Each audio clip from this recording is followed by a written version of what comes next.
எந்த ஆர்ப்பாட்டமும் இல்லாமல் தன் படத்தில் சைலண்டாக நடித்து ப்ரொடியூசருக்கு மெத்த லாபத்தை கொடுத்துட்டு அடுத்த வேலையை பார்க்க சென்று விடுவார் தல. ஆனால் யார் விட்ட சாபமோ தெரியல. அடுத்தடுத்து வந்த தடங்களால் தலப்படம் வெளியாக முடியாமல் தத்தளிக்கிறது. வருடத்திற்கு ஒரு படம் பண்ணா போதும் என்று பணத்தின் மேல் ஆசை இல்லாமல் நடிப்புக்கு மரியாதை கொடுப்பவர் அஜித். துணிவு படத்திற்கு பிறகு விடாமுயற்சியின் அப்டேட்டுக்காக காத்திருந்து ரசிகர்கள் ஓய்ந்து விட்டார்கள். விடாமுயற்சி படப்பிடிப்பு தான் இன்னும் முடிந்த பாடு இல்லை. நிதி பற்றாக்குறையால் லைக்கா நோ என்ட்ரி போட படம் அடுத்த ஆண்டுதான் வெளியாகும் என்ற நிலையில் இருக்கின்றது.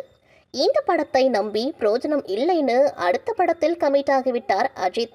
பிளாக் பஸ்டர் மூவியான மார்க் ஆண்டனி படத்தை கொடுத்த ஆதி ரவிச்சந்திரன் இயக்கத்தில் அஜித்குமார் தற்பொழுது குட் பேட் அக்லி படத்தில் நடிக்கவிருக்கின்றார். இப்படத்தில் அஜித்துக்கு ஜோடியாக தமிழ் நடிகையை கமிட் பண்ணாமல் சமீபத்தில் மகேஷ் பாபு நடித்த குண்டூர் காரம் படத்தில் ஜோடியாக நடித்து ஸ்ரீலீலாவை ஜோடியாக போட்டுட்டாராம்.